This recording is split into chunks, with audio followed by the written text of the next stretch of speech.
class is overcoming objections. Does anybody get objections when they're across the kitchen table? No? Yes. Yep. No, not this group. We could just cancel Christmas. We could just go on to the next train. Right? The reality is, you guys, objections are actually what we call areas of concern. So it's really in your belief about people giving you questions. And so I'm going to go ahead and I'm going to share a couple of things with you guys this evening that that I teach to my team. But I think it's also important that, you know, part of overcoming objections, or what I like to call overcoming areas of concern, really comes down to, do you believe that the client is just asking for more information and trying to get clarity, or do you believe that the client is trying to be adversarial? And I think a lot of times we feel like when people ask us questions that they're challenging.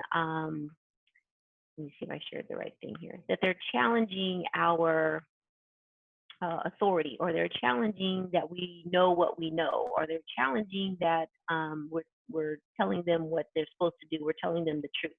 And so a lot of times we take offense when we get a question, and we find ourselves on the defensive end when we take a question. And a lot of times you don't even realize it, but in your response to a question or an objection or overcoming an area of concern, because you've taken it offensively and now you're reacting defensively, a lot of times that can come across. So let me just remind you that there's 3 areas of communication.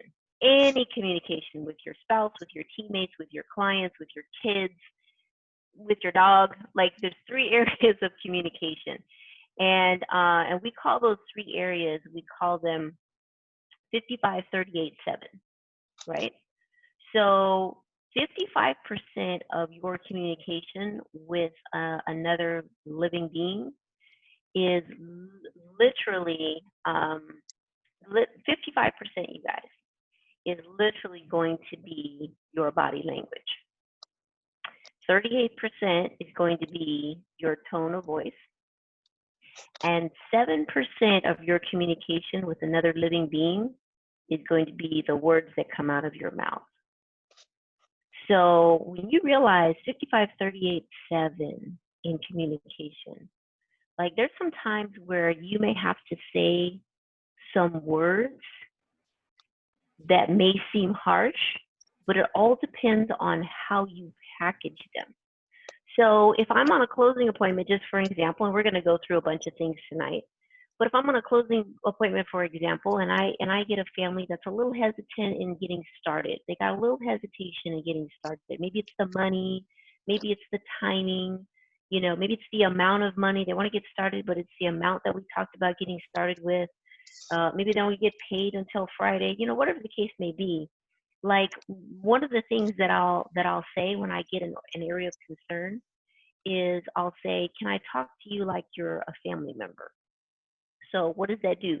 That gives me permission to come into their world, but it also gives me a space to say, I'm speaking to you out of love and out of care and out of a desire to want to help you succeed and win and do well, right? Can I speak to you like you're my sister, right? Can I speak to you like you're my family member? That means that I'm talking to you from my heart, and I'm getting an invitation to speak to you a little bit more frankly than if I didn't get that permission ahead of time. So can I talk to you like you're my family member? Yeah, sure, that's fine. Listen, when we sat down on the initial appointment and you said that, you know, retiring before 65 was important to you, and getting out of this debt, which was just like running around in circles, was exhausting you, was important to you, and sending your 2 kids to college was, on a scale of 1 to 10, was a 10 for you. Did you guys actually mean those things? Right now, notice my body language and my tone of voice. Like, I wasn't like in your face. Like, I'm using some strong words, but I wasn't like, did you guys really mean those things? I was like, did you guys really mean what you said? You guys get me? You guys understand what I'm talking about? So your communication, you have to realize, is a mix of three things, 55, 38, 7.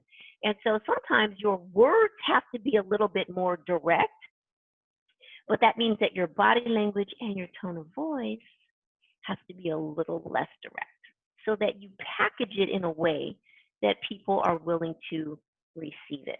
Okay? So we're going to talk about a little bit of that as we go through overcoming areas of concern tonight. Lolo, can you guys see my screen? Okay, good. Yes. All right, good. So number one is, are your beliefs in order? You know, Dan talks about beliefs so much, how important your beliefs are when you're doing anything, when you're prospecting, when you're recruiting, when you're across the kitchen table. Like, you have to check your beliefs. So what are the ways that we check our beliefs? Number one, are you a client? Do you own the product? People ask me all the time, Nikki, how come 9.9 out of 10 times you sit in front of somebody and they're going to become a client? You know why? Because I own the product. I literally start my presentation with what I'm going to show you tonight. I actually own. That's literally how I start my kitchen table presentation. If I'm presenting the IUL, if I'm presenting a Roth IRA, if I'm presenting a college 529 plan, if I'm talking about long-term care, if I'm talking about disability insurance, I own literally what I'm about to show you. I personally own this as well. Do you know what that does from a standpoint of congruence, right? From a standpoint of, it's kind of like if you went to a car dealership and the salesman, you went to a Mercedes dealership and the salesman was driving a Honda, you'd be like, you know, because you know Mercedes is giving him a discount. So you're like, why are you driving a Honda and you work for Mercedes? Like, something's not congruent there. And so you want to make sure that you are actually owning the product and that you're actually contributing, that you're actually saving. Now, you don't have to be like balls to the wall saving thousands of dollars if that's not what you're able to do right now, but you need to be practicing what you preach at some level, at some form. Whether you're putting away $50 a month or whether you're putting away $1,000 a month, you're going to be congruent with that client when you actually own that product. The second thing is, are you prepared? Like 90% of the time, if you go into a client appointment and you're not prepared for that appointment, when I say prepared, literally, you guys, here's how I go into my KTP 1s and KTP 2s. When I set up a KTP 1 appointment, some of you guys call it a data collect appointment. It's that first kitchen table appointment. Before the kitchen table appointment, I have my assistant send out an email that says, you have an appointment with Nikki Cannon on such and such date. Please make sure that you bring these items. And then there's a list of items that, you know, your 401k statements, a copy of your pay stubs. Please make sure you have your life insurance policy. And it gives them a list of things that they need to come to that initial appointment with. Because I don't like to waste time, you guys. I'm not a time waster. So if you're going to sit down with me on a first appointment, you're going to come to the table with all of that stuff. We're not going to like pussyfoot around on the data collection. We're going to go right into, after the 3 tax boxes, I'm going to go right into, okay, let's gather some specific information specifically about you so that I can customize a plan specifically for you. And I want them to have all of that information on hand. I don't want them to be like, oh, I'll get back to you, or, oh, let me go check in the third drawer from the bottom under like all of the snacks. Like, I want you to have all that stuff ready. That just looks professional to you guys. So my assistant sends that list out on Campaign Manager to my appointments before the first appointment. She also, in that email, sends out a editable list of expenses, because I don't want to sit on a kitchen table appointment and be gathering your expenses. What do you pay on your cable bill? What do you pay on your electric bill? I never do that. What a waste of time. I want the client to do that ahead of time, ahead of the first appointment, because if you do that on the kitchen table appointment, most people don't even know they can't think off the top of their head how much they spend on their cable bill. That's something that they need to go look up. So I need them to have done all of that legwork ahead of the first kitchen table appointment before we go in and sit down. So that's key. So I send them the expense sheet and I send them the list of things that they need to make sure they have in order before we sit down. So that's first appointment. So that's what I mean by, are you prepared? Do you look professional, right? If you were going to the doctor, you're going to an attorney, you would need to make sure that you had some things, your CPA, you had some things prepared. Secondarily, after the first appointment, I have my assistant, I give her all of my recommendations for that client. I have her fill out the dream map. Actually, now I'm actually doing the dream map data gathering right on the first appointment on the computer, because you can just go log online, go right into the dream map software and gather their data right in the dream map software. So I'm not mixing those two steps. But I'll have her finish the dream map. I'll have her run the illustrations that I want her to run. I'll tell her exactly what I want her to run for that client. Then I'll have her pre-fill the applications. So if I'm doing a rollover, she'll pre-fill the rollover application. If I'm doing an IUL, she'll pre-fill the IUL application, because when I go back on that second appointment, I want to go over the dream map, some key points of the dream map. I want to go over the illustrations, whatever I'm recommending. And then I want to go into that, and then I want to go transition smoothly directly to the application. And the only thing that I need to get in the application at that point in time is their social security number, who's their beneficiary, and what's your routing and account number. Everything else my assistant has pre-filled on that application. So therefore, I don't have to come back on the third appointment to fill the application. I don't have to have the client there all night trying to fill in the application on the computer screen, on the electronic application. I don't have to get stuck, going through all the different pages of the application. It's already pre-filled. So you're so much calmer and your transitions are so much smoother when you're that much more prepared. So I don't spend an hour on I don't spend more than an hour on anything. I don't spend more than an hour on an interview. I don't spend more than an hour on a KTP1. I don't spend more than an hour on a close. I got things to do. I got more clients to see. I got, stuff to do and people to see. So part of that speed in which I'm running comes from being overly prepared in that manner. And if you'd like to get a copy of that list that we send out to clients, as well as that expense sheet, which is both in Excel format as well as editable, like they can actually edit it right on the document and email it to you, I can go ahead and you can text me and I can email that out to you guys, okay? So the person who is the most certain and most confident wins. So as you can see, I go into the appointment expecting to close. Like, who pre-fills an application ahead of the close unless you expect to close? So I expect to close. I have earned it. I deserve it. You need it. My recommendations are sound.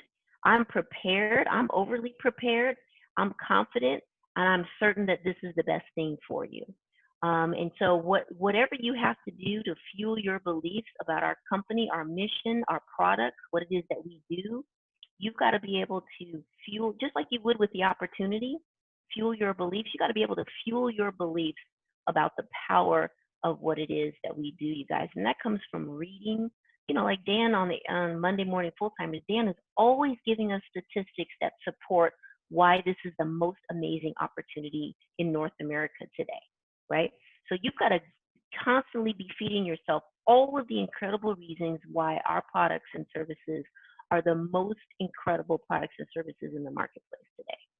And then from the moment that you hit the door, or now on Zoom, right, you got to foster trust, caring, and respect. So that's a little bit harder now that we're in the virtual world to foster trust and caring and respect, because now it's all electronic, right? So what you got to do here, like for example, I don't know if Nicole Murray is on with us in this particular breakout room, but for example, Nicole and I had a KTP1 the other day with, I'm here, Nick. Oh, hey, Nick. So we had a KTP1 with her big brother the other day. And, she did her launch party, which was amazing. He indicated that he wanted to get that complimentary financial analysis at the end of her launch party. Um, his wife's a doctor, right? His wife's a doctor. He does commercial banking. They make several hundreds of thousands of dollars together between the two of them. But one thing that I did with Nicole before that first appointment, right, Nicole? I asked Yes. Nicole lots of things about him, right? Where did he go to school? He went to a historically Black college. So my next question was, did he pledge a fraternity, right? Because those guys always pledge a fraternity. So I was asking, what are his kids' names? So I was asking the trainee before the first appointment all about that client. And you know what? When I got on the Zoom with him he and I started talking, because I knew a lot of things about him ahead of time, I was able to establish immediate rapport, right? And he was even like, "Whoa, wow, you really, you really know something about me." And we started talking about fraternities and back and forth. And so part of the way in the virtual era is you want to gather as much information up front and ahead of time to help you to foster that trust and caring and respect virtually, right? As quickly as you possibly can when you get on the Zoom. So when we close out that first appointment, you guys, there's 5 areas that I always make sure I teach my trainees. You have to get these 5 closing commitments before we walk out this door. You sit down with a client, you're on virtual Zoom with a client. This is not a warm bath. This is not about, I feel good, you feel good. We were laughing, we're drinking tea at the same time. Kumbaya, we sung Kumbaya. No. I need to know at the end of that first appointment, these exact 5 things, and I need to close that client on all 5 of those things, right? Otherwise, that was not a good appointment. Sometimes you ask your trainee, how was that appointment? And they're like, oh, it was awesome. Okay, what 5 closing commitments did you get? Did you get a time to come back? Well, no, they said they wanted to talk soon. Did you get a commitment to do business? Well, they said they wanted to do business, but they didn't tell me when. Did you get a money commitment, a dollar commitment? How much do they want to invest? How much do they want to save? Well, they want to save a lot, right? Did you get a commitment for referrals? Did you get a commitment for them to come to the next corporate overview? Those are the 5 closing commitments. And when I have trainers go out with my trainees, those are the 5 things that my trainers need to report back to me on. When are you getting back together? Did they give a commitment to do business? Did they give a dollar commitment, a money commitment? Did they give a commitment for referrals? And did they give a commitment to be on the next corporate overview? Because remember, we aim for a recruit and we miss with a sale on every appointment. So let's go over those 5 closing commitments and some of the objections or areas of concern we might get. So the first one is time. I want to get back, especially in the virtual Zoom reality, you guys. I want to get back with that client within 48 hours, maybe less, maybe the next day, right? No more than 48 hours. So from between the first appointment, KTP1, and the second appointment, KTP2, we need to be getting back together. So if the client says, for whatever reason, I can't meet for 2 weeks, then the first overcoming objection here says, okay, well, what would have to happen for us to meet sooner? Because a lot of times people, they have their schedule, they're stuck to their schedule, they don't know how to be flexible with their schedule. So first thing you do is help them find a way to get back together in 48 hours. Would we have to do it earlier in the day, later in the evening, after the kids go to bed? Could your mom hang out with the kids for a little while? Like, help them find solutions for them to be able to get back together with you within 48 hours. Second opportunity to overcome that objection. Listen, John, Mary, I can relate. My schedule is crazy as well. You guys seem genuinely interested in getting out of debt and starting a college for little Johnny Jr. I don't think we should continue to put those goals on hold, do you? Yeah, no. So let's see if we can agree on either, and then give them alternative choice, right? Saturday at 2 or Saturday at 4, earlier in the day, later in the evening, before, after dinner time or after you put the kids to bed. And then give them an alternative choice and help them find the solution together to be able 48 hours. The speed in which we're doing business, you guys, has totally collapsed time frames. All right, so the second commitment of my 5 closing commitments is the commitment to do business. This is different from a money commitment. I want to know in this commitment, are you willing to do business with me when we get back together next time? This is a very important commitment. And it doesn't have to do with the money. This has to do with, did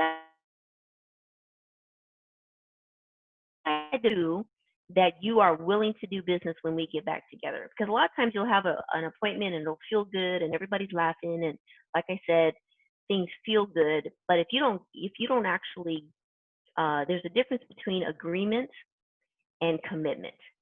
Agreement is, oh yeah, this looks good. Okay, that sounds great. Yeah, that's cool though. That sounds really awesome. I never thought about it like that.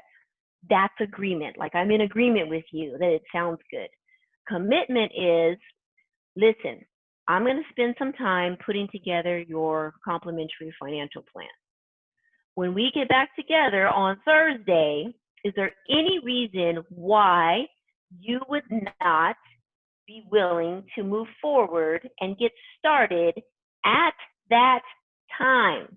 See, I'm very specific. I'm very clear. I'm very direct, right? Because I don't want to waste my time and I don't want to waste your time, and I don't waste time, period. So, and you know what? When I'm with you on an appointment, that's time that I'm away from my family. So what I've learned over the years as a trainer is I'm not here. I can't waste any time. This is precious time that I'm not spending with my husband and my 2 boys. So you're going to tell me right now whether we're going to move forward when you get back together or not. And if we're not, then let's overcome that objection right now on the first appointment. I don't want to come back on the second appointment and hear you're hemming and hawing. I want to overcome everything that's in your mind that's hesitation. I want to get all that out of the way on the first appointment, because when I come back to close, I'm just closing, and there's a rhythm and there's a transition and there's a phraseology, and I'm boom, boom, boom, boom, boom. Social Security, routing account number, beneficiary information, and I'm out, right? So I don't want to be answering a bunch of questions on the second appointment. So is there any reason why you would not be willing and able to get started when we get back together on Friday? Well, Nikki, I don't know. I haven't seen anything yet. Well, John Mary, of course, the plan or the investment would have to make considerably more sense than what you're doing right now, and I believe that it will. Is there any other reason why you would not want to move forward when we get back together on Friday? Well, I'd like to do some research. Well, that's great. Many of my trusted clients initially felt the same way. However, what I have learned is that if people had the time in their busy schedules to do research, they would have already invested in some of these amazing tax vehicles, right? Notice how my tone and my body language changed. So I've just simply done the research for them, right? And I've got a couple of articles on the IUL, or on annuities that I'll go ahead and give them at that point in time. Well, Nikki, we still may want to do some research. No problem. As I mentioned, here's your clinch or close right here, you guys. No problem. As I mentioned earlier, you will have at least 30 to 60 days, we like to call it 4 to 6 weeks, during the underwriting process to do any additional research. Nothing is final until the policy is approved by the insurance company and then endorsed, right? Watch your language, don't say sign. People don't like to sign anything, so I say endorsed, right? It's a nice word. And then endorsed by you. In the meantime, John, you're going to have over $500,000 protecting your loved ones while we're checking each other out, so to speak. So is there possibly any other reason why you would not be ready to get started when we get back together? So that really eliminates, because 4 to 6 weeks, that's a long time for you to be able to do research. So that gives people a little bit more like, okay, I don't know how to if I'm trying to get out of it, I don't know how to get out of that one, right? Here's another overall area of concern. Isn't it better to buy term and invest the difference rather than having a permanent policy? Okay. Uh, Potential response. In some cases, it may make sense to do that, but would you rather build equity for yourself or would you rather build equity for the insurance company? See, 97% of term policies never ever pay out a death benefit because they're designed for you to outlive them. That's why if you're over 50, you can't get a 30-year term. So uh, why do I need insurance later on in life? Right. This is kind of the X curve. So you may be right about not needing protection, life insurance, later on in life, but have you ever met? Well, let me fix this. Have you ever met anyone who is dealing with something in retirement that they weren't planning on? For example, raising a grandchild, refinancing and taking out another 30-year mortgage, or just wanting to leave money to their grandchildren. So do you think taxes are a permanent expense or a temporary expense? Of course, WFA is wait for answer. Of course, the answer is a permanent expense. So if the tax threat is permanent, then shouldn't your strategy to legally avoid taxes be permanent too? Right? Answer that question. Here's another one. I've never heard of an IUL. So, John, would you consider yourself a seasoned investor or a super high net worth individual? Wait for answer. Most strategies like this one are reserved for those type of investors and everyone else, for high net worth individual investors, and everyone else gets a 401k and a savings account. So doesn't it make sense why you would not be familiar with it? Do you think there are things about your occupation that I would not be familiar with? Well, give me an example. Absolutely. So does me being unfamiliar with some things about your job make it less viable or reduce the value of your job? No, absolutely not. There's lots of things that we are unfamiliar with that can be of great value in our lives, right? Here's one. It sounds too good to be true.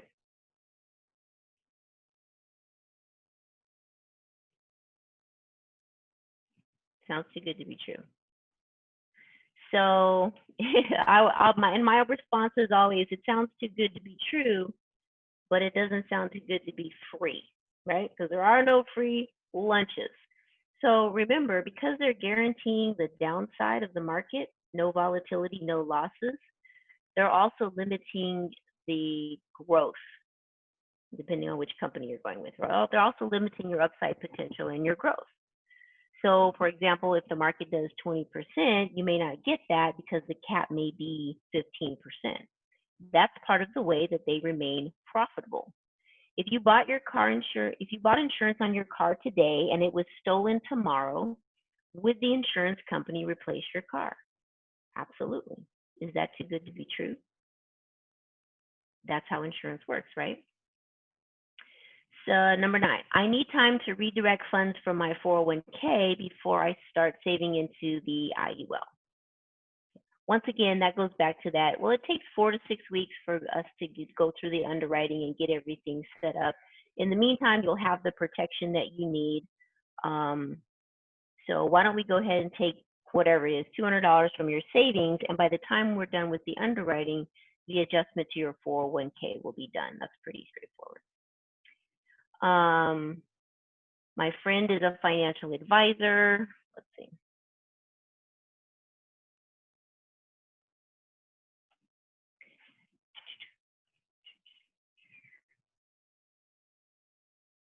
I want to talk to my relative and my friend about this.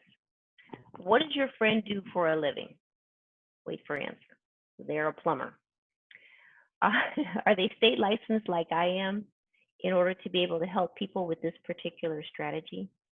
Although sometimes it's okay to get feedback from people that we know, I think it's better to take advice from someone who is licensed and trained to give it. Wouldn't you agree? Okay. All right. So what I want to do right now. So that's overcoming areas of concern to doing business. Sometimes I want to add a note. Sometimes your client has had a bad past experience and they made a promise to themselves that they would never do anything until they sleep on it. Or sometimes you'll hear people say, I want to pray on it. Do not argue with this same category as the last sales guy or the last insurance guy. If the client is willing to schedule a next time to meet, I'll usually back off of the overcoming the areas of concern on I want to sleep on it or I want to pray on it, and then come back on the next appointment. This a lot of times will give you huge brownie points in their mind because this will communicate to them that you're not just trying to make a sale. Okay, super important on some of those. You got to kind of read your client when you're talking to them. All right, third commitment in the 5 commitments is commitment to write a check. So the second one was to do business. So when we get back together, is there any reason why you would not be willing to move forward and get started at that time, right? That's commitment to do business. Commitment to write a check. So what that means is when we get back together, I'm going to bring a preliminary application, and we'll fill out that preliminary application. Exactly how much are you willing to get started saving and investing towards those 3 goals that we talked about: emergency fund goal, college goal, and retirement goal. Now listen, my good savers, or I should say my below average savers, start putting away $200 to $400 a month. You know, because that's, when you think about it, that's just $100 a week. I always dial it down to the ridiculous. You know, $400 a month, that's just really $100 a week. You could go to Target and spend $100. I went to Target today and spent $100, and I was going for like toilet paper or something like that. So that's $400 a month. That's my below average savers. That's $100 a week. That's doable. My good savers are putting away between $500 and $600 a month. And my above average savers are saving anywhere from $600 to $1,000 a month towards their goals. Which of those savers do you consider yourself to be? And so people ask me all the time, Nikki, how do you get $400, $500, $600, $700, $800 monthly commitments? Well, because I phrase it like that. When I phrase it like that, nobody wants to be the below average saver, right? Nobody wants to be the beginner saver. Now, sometimes people are like, well, I can just do 200 or I can just do 300. You know, every once in a while I'll get that. But most of the time people are like, dang, $100. Listen, why would you go to work every day and work as hard as you do and come home and pay everyone else but yourself? You come home and you pay the rent, you pay the car payment, you pay the electric bill, you pay the gas bill, you pay the cable bill, and then you were like, oh, I didn't pay Nikki Cannon. Like, where in our country did we get away from, I make $1, I save 25 cents, period. And then I pay everybody else, right? We got to get back to that commitment to saving. So you are the most important bill in your household. So let's make it that way. So are you worth at least $100 a week to pay yourself first? Absolutely. Absolutely. Right? All right. So if you have, so a couple of objections to the dollar commitment. We call it commitment to writing a check. I'm just going to go over a couple of these because we're getting short on time. Sometimes I think a lot of my trainees will get this one. I want to pay off my debt first, right? I want to pay off my debt first. Well, here's the thing about debt, and I always give this great analogy. Because everybody watches football. I don't really watch football, but at least I know how the game works, right? So when you watch the game of football, football has an offensive strategy and it has a defensive strategy. And the offensive strategy is you saving money, creating an emergency fund, saving for college, saving for retirement. In your financial game of life, your offensive strategy is you saving. Your defensive strategy, right, just like in football, there's an offense and a defense. Your defensive strategy financially is paying down your debt and getting rid of your liabilities. That's your defensive strategy. Can you win the game of football with just an offensive strategy or just a defensive strategy? Wait for answer. No. So you also cannot win the financial game of money with just an offensive strategy or just a defensive strategy. Because if you get committed to, I just want to pay down my debt first, and you start sending all this money to the credit card companies, and you have an emergency come up and you have no savings, guess what? Guess where you're at? You're right back on the credit card debt. Right? The credit card companies are hoping you'll say, I want to pay off my debt first, because they know when something comes up and something happens, you're going to be right back in their graces. So let's make sure tonight we put together an offensive strategy, which is you paying yourself first, and a defensive strategy, which is us paying down your debt at the same time, right? So that's a response to that one. All right, and then the second to the last commitment I want to get before I leave that first appointment is the commitment to referrals. Okay, I want to get commitment to getting referrals. This is the lifeblood of our business, you guys. Referrals is the reason that in 2 decades, I've never had to cold call, I've never had to door knock, I've never had to buy leads, I've never had to set up a kiosk at the mall, I've never had to pay for shiny, glossy flyers to put in people's mailboxes. Our business is really, truly one of constant warm market lead generation. And part of that is you got to get really good at getting referrals from people on every appointment, right? Got to get good at recruiting people and building a top 100 list. That's another constant warm market lead generation. But after that is also getting referrals on every single appointment. So what I like to do throughout the presentation on the first appointment, I like to plant seeds for referrals all the way through the presentation. I don't want to get to the end and ask for referrals and they'd be like, oh, like that just came out of nowhere.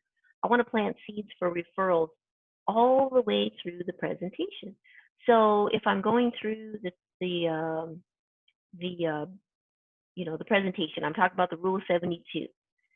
Gosh, isn't this something everybody could learn from? If I'm going through the 3 tax boxes, I'm like, God, how many people do you think knew about the 59.5 rule? And how many people do you know that probably knew about the 59.5 rule and the 72 required minimum distribution rule? They were like, oh, nobody, right? And then I get to the 3rd box, like, isn't this incredible? Shouldn't everybody know stuff like this? So I'm constantly in my language planting seeds for referrals so that when I get to the end and I'm doing my 5 commitments and I say to the client, so if you found value in what it is that I shared with you today, and you believe that what it is that we're going to put together in terms of the plan and some of the recommendations could potentially change people's lives, potentially even save their life, right? And let's make sure that when I get back together with you guys, I would expect that you guys would have at least 5 to 10 other couples that you would want to make sure that I share this information with. You don't have to get into their personal financial business. That's not what I want you to do. Matter of fact, I'll tell you exactly what I want you to say to them. But let's make sure each one reach one, teach one.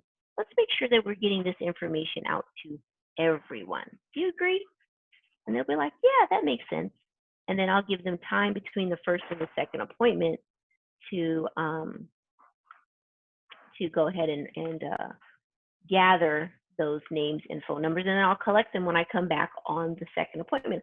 I don't really like to get referrals on the first appointment because I really haven't shown you how awesome the plan is, and I haven't shown you what we can do yet. So it's a little early to ask for referrals, in my opinion. Now, if your SMD says to do that, that's you do what your SMD says to do. But I like to plant the seeds on the first, and then I like to ask them and give them time to write them down between the first and the second.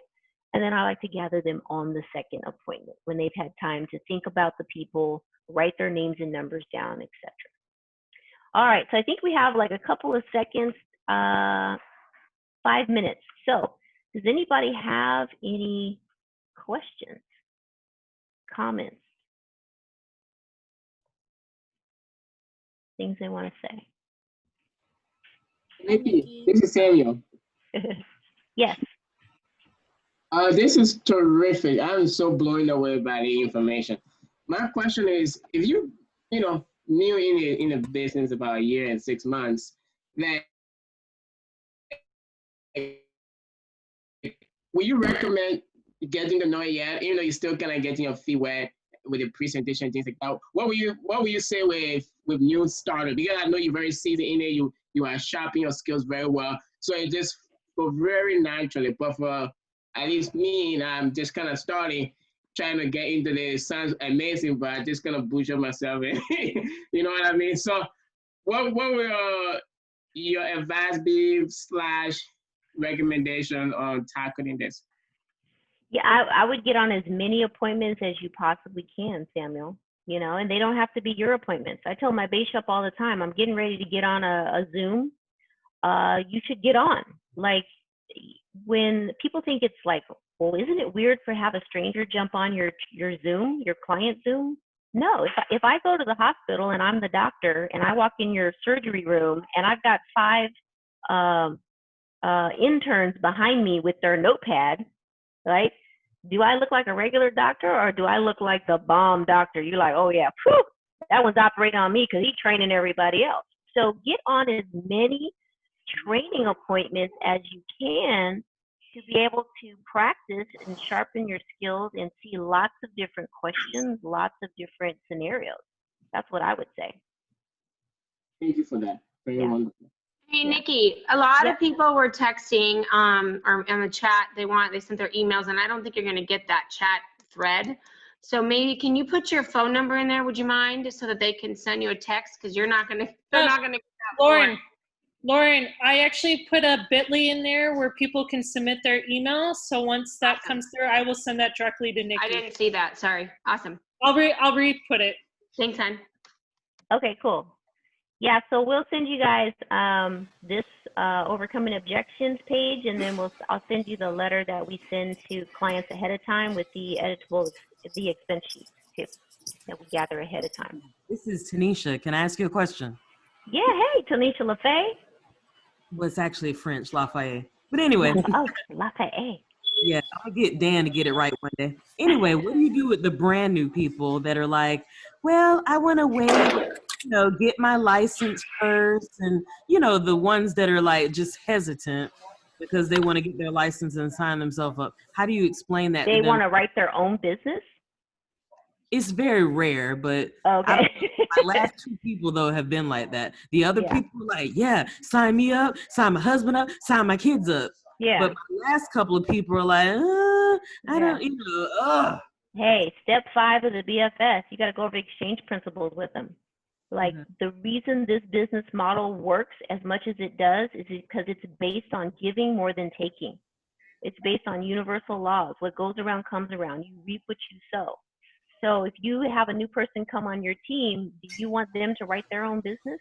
What if you have 10 people next week come on your team, right? This is how our business runs. You got to give before you can take. So exchange principles, girlfriend. Thank you.